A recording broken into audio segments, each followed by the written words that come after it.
Hi everyone, Paul here from Spitfire. I'm delighted to be here with the wonderful genius, Eric Whitacre, who obviously you will all know very, very well. But we're going to have a kind of chat today about choir, about creativity, and about how you can get into writing more music that features choir as part of your overall instrumentation, because it's a really unique sound. But let's dig into that first of all. Paul, how you doing, buddy? Good, thank you. It's wonderful to have you here. You've said as well that if the moment when you first sang it, was it the Mozart Requiem? That's right, at 18 years old. Yeah. that was a changing moment for you. Totally transformative. And how can you describe what you felt then? I had no experience with really classical music in general, but choral music especially. I joined the choir and I'm standing in this room with 120 other singers. And we launched into the Kyrie from the Requiem, which is a fugue, right? So the counterpoint moving all around me in the room. Trying to dissect it years later, first it's just the sound. I just had never experienced the sound of human voices masked like that. Yeah. You know that feeling? It's, you're singing and then you disappear in a way, but then you become bigger, like you're this giant voice. Yeah. It's so thrilling and humbling. There's such a buzz in the room. So there was just the sound of it. And then, of course, we're singing Mozart. So that already, then I was experiencing something that was a level of complexity that I didn't know existed until that moment. Yeah. But it was only years later that I really was able to look at it and think, that's the moment that I felt part of something larger than myself. That my whole world was blown open and realized there's this universe of humanity that only happens when you stand in a room and sing with other people. Yeah. Obviously, you need a kind of facility. You can train your voice. But if you are musical, and once you've kind of learned to more accurately pitch, there's something kind of freeing of not having an instrument that you have to make work. I think maybe it's that. Yeah, that, because your body is, you're breathing and vibrating. The instrument is vibrating. And so you're just getting just wave after wave of all these great hormones, right? And a sense of bonding with the group. But I've always thought that it's that part about breathing together. That's the thing that is, as a singer, that there's this moment, the conductor lifts their hands and not only are you breathing in together, but you breathe in with this incredibly specific, unified breath, right? Whatever the conductor gives you, it's full of all of this intention and different emotion. And then from there, the sound comes out of you unified with the people around you. I don't know anything like this. I don't know another sport or another art form or even another group of instruments that you just instantly become a team the moment you breathe together. It's a kind of organic thing, isn't it? Yeah. You become one organism almost. I'm certain that we've evolved a switch that gets flipped in you the moment you breathe together. Something happened. It was probably the art song in the late 19th century and then in early 20th century where the choir started to be used almost like a vehicle for art song. So how can we take a poem and then illuminate that? And the moment you do that in terms of the sound and the color of it, you free yourself from the shackles of here's the rigidity of the thing that we're trying to communicate. And now we can almost put on a little movie without a movie. When I finally landed, there was a American composer named Morton Lordson, who had written these madrigals in this new style. And frankly, most of his music up to that point was super text-based. And so because of that, the music was electric and it turned on a dime and pushed and pulled and was all about storytelling. And so my first entrance into choral music, besides the Requiem, which is just monolithic, was actually that what we're doing it's a combination of words and music. That's what's magical. And so then I think it dramatically influenced my voice because from the very beginning, I was scoring films, if you know what I mean. The film didn't exist, but I was scoring poetry, if you will. It requires a different and more complex harmonic language. As great as, 17th and 18th century music was, it doesn't have as good an ability to kind of tell a story. It can hold beauty and it can transport you. I think that's right. And the story then tends to be big ideas. And so you're sort of looking at them from 35,000 feet, as opposed to this kind of immediate storytelling, which is you grab the listener by the lapels and say, come here, I have to take you somewhere. And then it's very fluid and immediate storytelling, very visceral storytelling. You talked about how it influences your harmonic language, a bit like the way a film composer would approach scoring a film.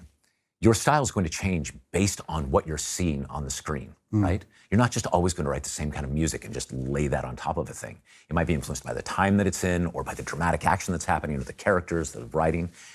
So it's the same thing for me. The very first piece I wrote, Go Lovely Rose, starts with, let's see. So the entire choir starts on this note, and then they peel off.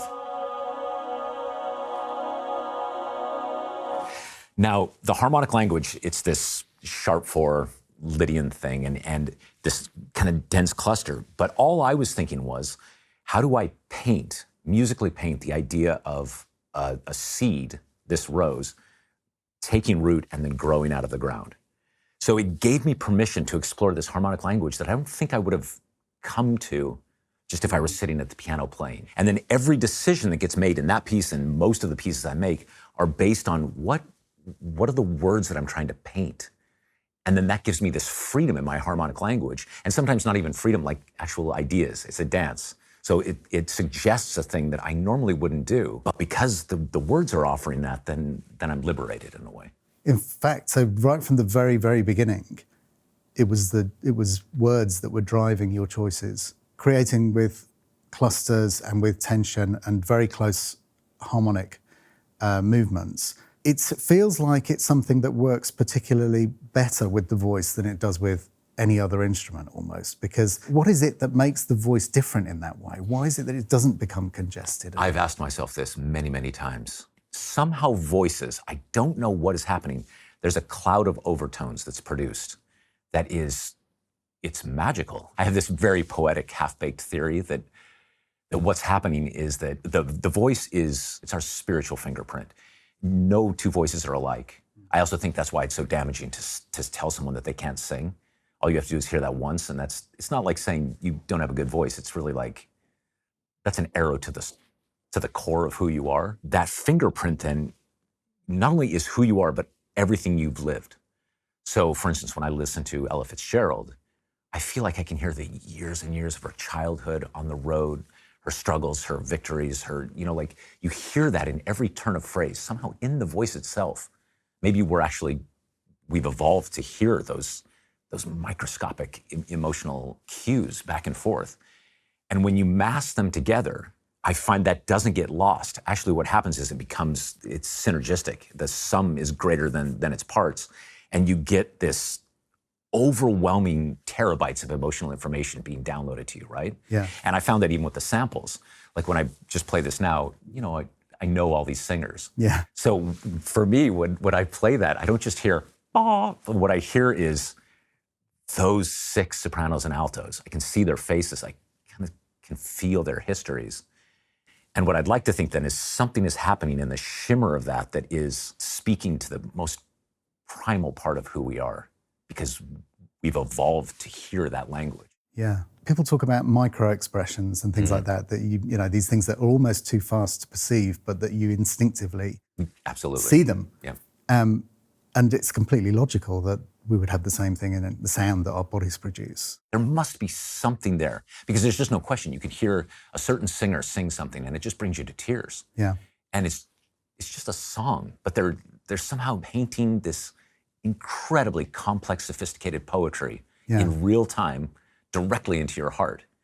So my experience has been when you mass those voices together, you just are sort of overwhelmed by the beauty, the humanity of those collective stories. Going back to when we first spoke and when we talked about maybe doing a collaboration together, the thing that I was really interested in was, there's a number of choir sample libraries, but they're all themed towards the Latinate sort of, or the kind of Russian, it's like a sort of big, bellowy sound. That was kind of the typical choir thing. Which has its uses, to be sure. Absolutely.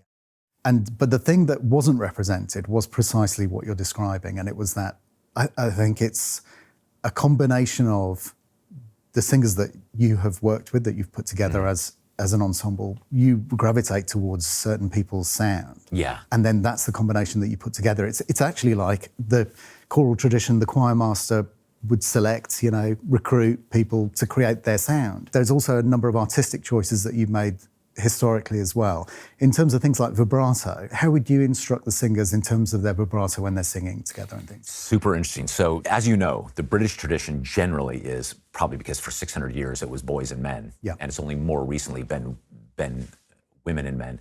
So typically the basses and tenors, the lower voices, have a full vibrato. You sing with a rich, warm sound. Occasionally you might straighten it out.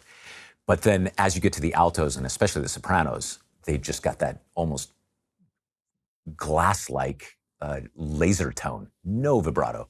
And I think most, especially British choral conductors, they spend most of their time agonizing over the sopranos and altos, just less vibrato. It just has to be like a laser. For me, when I first heard that, when I first encountered that sound, and it was well before I'd ever come to England, I just heard recordings like this. I mean, it gives me shivers. It's so beautiful. And I think that's because that if you voice a chord, if you're here, basses and tenors, they can have a warmer, richer sound because they're lower in the overtone series. Right? So it doesn't get muddy. It's actually, it can allow for some of that wobble. But the higher you get in the overtone series, it needs to be clearer and purer so that you have the coherence. So you can actually hear what each of those pitches are. Because once those are coherent, that allows then for the shimmer, for the overtone, the super overtones to emerge. So from the very beginning, I was obsessed with that sound. So coming over here to England was, I remember my first experience with my choir where, they're all standing in the room together. And it's not that I had to they've been trained like you since they were children. Like this is how you sing.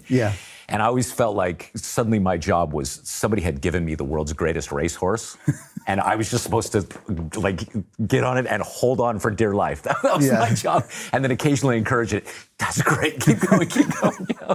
Because the sound, that specific sound, I find is central to the British choral tradition. But I remember even in our initial conversations, the way that I was hearing you describe it reminded me of that we wanted to make a library that was like calligraphy, that it was gentle and just delicate. And you could be wispy. You could, if you needed to, do this, but then just the rest of the time you could paint with the sound, which is exactly how I approach writing and conducting a choir. Those are when I started having sleepless nights because I was so excited after talking with you. I think that's the beauty of it as well, is that when you have it performed in that way and kind of conceptualized in that way, it can become part of a musical ensemble within the composition. It kind of occupies the space more neatly, if you like, than more operatic, soprano, loads of vibrato, and it seems like it's kind of calling attention to itself and taking up space. I totally agree. Whereas this blends in and can become part of the ensemble. In the best way, exactly. It becomes an equal dance partner. Oftentimes that big epic choir stuff is used for the big moments, right? And so what you do is it's sort of like you've gone to fifth gear with the orchestra. You've pushed as hard as you can, and then what do we got left? Here's 6 gears, the choir, right? And it comes in, and it works. My God, it's like hair stands up on the back of your neck. This, I totally agree, I always think of the choir as it's the bedrock of whatever ensemble is playing, even if it's with a bunch of electronica. So it's not just a thing that lays on top of it like frosting on a cake, but it's the tendrils are deep inside all of the sounds. You can just be more painterly with the sound. The purity of the sample libraries for sure is that it allows then for the overtones not so much to be produced by the fundamental, but in the aggregate, right? So once you build a chord or have a gesture happening, then the overtones happen here. And I know even in my mixes where I've used the choir sample library, I have to be aware that actually it can occupy this register up here as well. You can just open all of that up in such a beautiful, elegant way. And again, I think something about that harmonic cloud up there speaks directly to the listener in an emotional way. People will say back to me after hearing a performance of something, they'll use adjectives to describe what they heard that are the exact same thing that I'm feeling. So I know that we're having a conversation then. One of the things that I discovered with the sample library, you'll recall this, is that with the very first library, my plan was to be there for 1 day, and then I would be in the booth. But I was going to conduct, just get everybody on the same table. and on the same page. And then I realized almost instantly that if I just ask for a G, and then, okay, let's sing it, and I put my hands down, it's like the light goes out of everyone's eyes. Do you know what I mean? It's just, duh. It was the note, but it was like Jaws, just black doll eyes. And that what I would do then with every one of those things is I would actually conduct them, right? So even just a held note, just give it some shape, give it some line. And then I ended up conducting all 11 days or whatever it was. Because it was, I wanted to, even just a single note, let's turn this into something, let's make this the most beautiful note we've ever sung. Yeah. Now let's do it again. Now let's do it again. Yeah. And the singers, I remember saying that for them it was this almost a spiritual journey, right? Yeah. Because at some point there's nothing left but the note that you're singing and the little journey that you're on. Take a breath, the next note. And it turned out to be oddly some of my favorite performances that I've ever done is making the sample library. Do you know what I mean? Yeah. Which, once you've seen the sausage made, you wouldn't necessarily think that's an enjoyable experience. Yeah. But I loved it. And I think it's from that aesthetic of just trying to give every note its own magical shimmer. They're like little diamonds. You can polish each tiny little diamond, and then you end up with this beautiful piece of jewelry, but it's made of the most intricate little parts. I love that. The most difficult thing about creating a sample library is the performance and the relationship with the musicians. It's absolutely the most difficult. And if that's missing. It's weird how you can hear it, isn't it? Yeah. I thought that so many times when I'm working with our libraries that somehow, it transcended all the technology, the speakers, everything. And it's also a testimony, not to embarrass you, but it's a testimony to you and all the engineers here. Yeah. Who, I mean, oh my God, how hard everybody worked on them, I mean, every library like that, it's just the detail work doesn't stop when we finish the recordings. No. The kind of team upstairs, the care that they put into everything, and care, that's it. There's a lot of kind of construction work to make sure that what you hear back as closely as possible matches the emotional intent of the performance that's being given, because obviously you've got multiple dynamics and all that kind of stuff. So yeah, it's that's an interesting. It's not just a beautiful sound, but it's a performance. Yeah. Yeah. And then with just a little bit of care with the, on the wheels, you can craft it into something that is, it starts to say something more than just, oh, the choir's entered, or what a pretty sound that is. Yeah. It actually has meaning and musicality to it. It becomes part of the writing process as well, because it kind of maybe informs in some way the next step that you take. Hyper informs. I've listened to pieces that you've written and I kind of sit there thinking, how did you do that? And it's that kind of development that, is really, really elusive, I think. You always find yourself writing things and going, oh, that's a bit Always. like, that's the Herman chord, or, here's the Howell scale, or whatever. And you hope you mask it well enough. Exactly, yeah. Not only does it force you to find a new thing, a new kind of way of expressing something, it gives you the structure to help you do it in a way. I think that's right. I've always found, like, the old saying, wherever you go, there you are. Yeah. Yeah, so you can't not be you. It's impossible. And so you couldn't sit down and make a piece of music that was completely not you. I wouldn't even know how to do it. Do you know what I mean? Yeah. So then what I find is that then what you need like a protocol that's going to help you do something you might not typically do, because you're going to end up making a thing that sounds like you no matter what you do. When I'm composing, I feel intense anxiety. Yeah. I don't know if you feel this way. It's like, I don't know where this comes from. I don't know how to do it. I peaked 30 years ago, whatever the thing is. and I can't find it. And when I'm using these tools, then actually it quiets that inside me, and then just have faith in the process. Yeah. Right? And then I feel that what I start doing is, instead of writing the greatest piece of music, I'm just writing this piece of music. It might end up being good, who knows? But oftentimes it's more like you have to write 5 pieces to get to the piece you're trying to write. Yeah. So you just have faith in the process. Just be here. At the same time, just leave all the blood on the table. So you're here. This is the only thing you're making. Just make it. If you've got this idea that is the best idea you've ever had, throw it into this little piece. Don't save it for later. Just, right, just throw it in. You'll have another idea later. Yeah. But just always leave the blood on the table. And then, if nothing else, you grow as a person. Yeah. Right? and hopefully you've got a piece of music at the end of it. Yeah. One thing that's interesting to people is, how do you make a career as a composer? We're in a kind of transition, I think, where music was always performed. Then you had the wax cylinder, and you had a terrible version of something that was like a memento of the live performance. Then recording technology advances, you have the perfect performance on CD, multiple edits, really absolutely immaculate. Yeah. And then the live performance is like a memento of the CD, which was the perfect thing that you had. And now we're kind of back into people really wanting a live performance. I think you're right. So how for composers who are starting out and are trying to get their work performed and trying to work out how to make a career as a composer? As a concert composer, Yeah. as opposed to a media composer. Yeah. Yeah, it's super interesting. So, I mentioned how lucky I was starting when I did in the early 90s. The other place that I got lucky is that my first and greatest love was choir.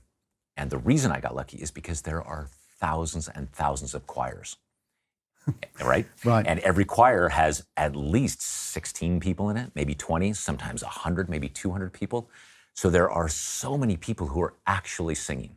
I think if my first and greatest love had been woodwind quintets, do you know what I mean? You and I might not be sitting here. Yeah. Because I just happened to stumble into my greatest love was ensembles that there was a market for, right? That you could actually sell music to a whole bunch of people. I didn't do that intentionally. It's never once that I thought, aha,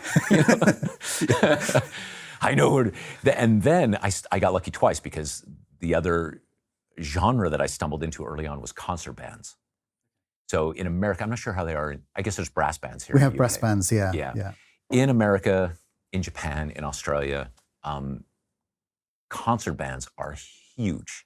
Again, tens of thousands of concert bands. And this is a combination of brass and woodwinds. Precisely, and percussion. Okay. So the smallest version of it is a wind ensemble. So basically an orchestra without the strings. Yeah. But in most of these places, they've evolved into their own genre. And so you might have 9 or 12 clarinets, including E-flat clarinets and alto clarinets and bass clarinets, so whole families of clarinets. You might have 8 trumpets. You might have 6 to 8 horns. You might have 5 trombones, 2 tubas. Yeah. Do you know what I mean? It's become like a large ensemble. But again, there are thousands and thousands of these ensembles. And just like choir, many of them are educational. So in terms of a marketplace, what's beautiful about that is you've got all these young people who are tapped into social media. So you can speak directly to them. You don't have to go through the conductors, who oftentimes are the gatekeepers. Yeah. And so I think there's very few things that an educational conductor loves more than one of their players or singers coming to them and saying, "Can we please play this? Yeah. Can we please do the right?"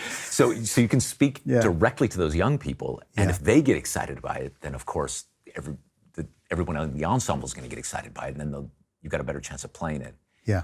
And then there's this odd turnover, so that every 4 years in an educational situation, there's an entirely new group of people. Yeah. So a whole new group of people to discover your music. So suddenly now you become a generational composer. So like these pieces that I wrote 25, 30 years ago, there are still now people discovering for the first time. Yeah. These 16-year-olds who are singing this and saying, "What is this thing?" Which is surreal to me because, I wrote it when their parents were kids. Yeah. But so already those things. So I would say to a young composer, be a little pragmatic at the beginning about where you want to invest your energies. Look at the ensembles that are really performing new music. I think most composers, if they're anything like me, always think of orchestra. I mean, what's better or more sophisticated or grand or epic? And my God, once you've had the chance to write for orchestra, and like in my case, actually conduct it, you too, right? Yeah. There's nothing like it. There's no juice in the world like it. It's like driving a race car. But orchestras, not only with orchestras, there far fewer of them as a market. You're now competing with John Williams. Yeah, John Williams if you're lucky. Beethoven, it's like, how am I supposed to, you know what I mean? Or Strauss or Ravel or these mountaintop composers who perfected the use of the orchestra. Yeah. and who audiences already love and have been trained to love.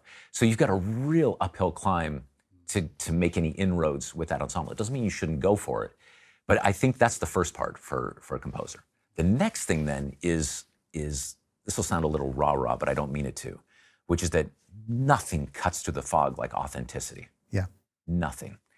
And so for composers, I think you get a lot of chatter about what kinds of pieces you ought to write, and especially if you're in an educational setting and you're studying composition, you're going to really get pushed to the far reaches of composition. Yeah. Oftentimes, like in my own training, many of my composition teachers wanted me to write atonally. Yeah. Fine.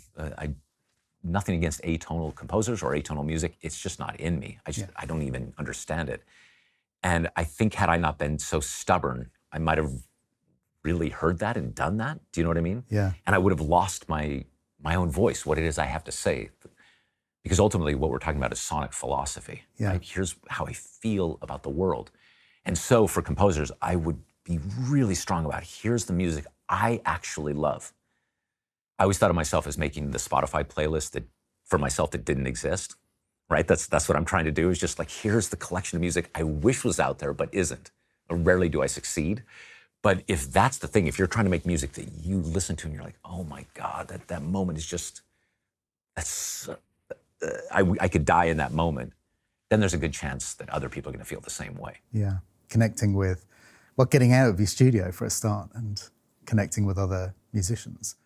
Yeah, at the end of the day, the music world, for as vast as it feels, is actually really small. Yeah. And so all these young people that are excited about the thing they're doing, they're going to be with you the rest of your career. Yeah. So you're all going up in this together. So yeah, there's nothing like just finding your little tribe and then making music together. Yeah. Eric, thank you so much for coming in and talking to us today. There's been loads of really inspiring stuff and fascinating detail about the way that you write and about the libraries and about the compositional process. I just think it's going to be really inspirational for a lot of people to watch this. So thank you ever so much. Thank you, Paul. I'm humbled to be with you this hour.